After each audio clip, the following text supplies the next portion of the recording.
अगर किसी मरीज को बुखार के साथ सिरदर्द होने की समस्या आने लगे तो एक गंभीर रोग का लक्षण हो सकता है। नमस्कार दोस्तों, मैं doctor Kunal Bahrani, senior consultant neurologist. आज हम बात करने वाले हैं एक गंभीर बीमारी के बारे में जिसको हम बोलते हैं एक्यूट मेनिंजाइटिस या ब्रेन फीवर। काफी आप लोगों ने नाम सुना होगा एक्यूट ब्रेन फीवर या ब्रेन मेनिंजाइटिस का।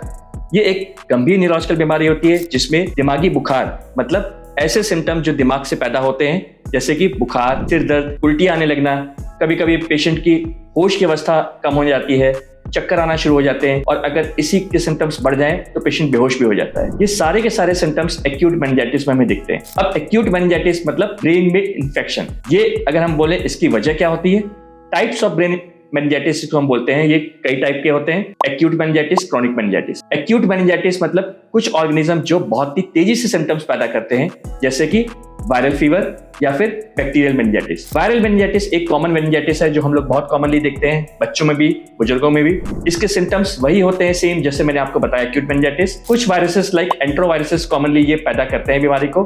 कुछ रेयर वायरसेस जैसे हर्पीस सिम्प्लेक्स वायरस भी ब्रेन मेनिंजाइटिस पैदा करते हैं। अगर हम बैक्टीरियल मेनिंजाइटिस की बात करें तो कॉमनली इसको हम लोग देखते हैं बच्चों में भी और एडल्ट्स में भी। अब जैसे कि बैक्टीरिया मैंने बताया, कुछ नामी बैक्टीरिया होते हैं जैसे Neisseria meningitidis, Streptococcus pneumoniae, Haemophilus influenzae.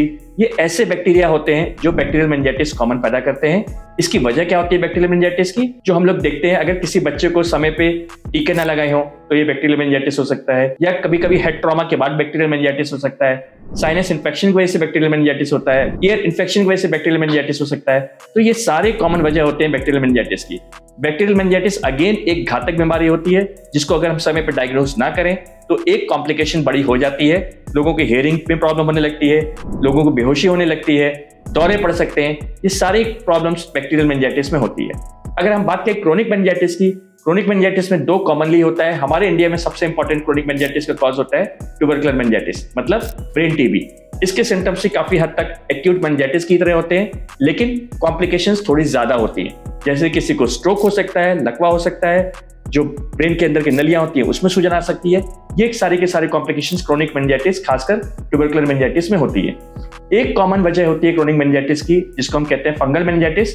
ये हमेशा याद रखना चाहिए कि ट्यूबरकुलर मेनिंजाइटिस के साथ साथ फंगल मेनिंजाइटिस भी एक ऐसी बीमारी होती है जिसे हमें हमेशा रूल आउट करना चाहिए। अब हम बात करें मेनिंजाइटिस को हम डायग्नोज कैसे करते हैं। डायग्नोज करने के लिए सबसे इंपॉर्टेंट है ब्रेन का एमआरआई।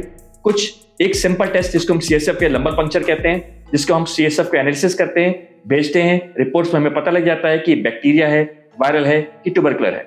अब हम अगर ट्रीट कैसे करें, ट्रीटमेंट की बात करें तो डिपेंड करता है कि बैक्टीरियल मेनिंजाइटिस की एंटीबायोटिक से हम ट्रीटमेंट देते हैं लगभग 10 से 14 दिन।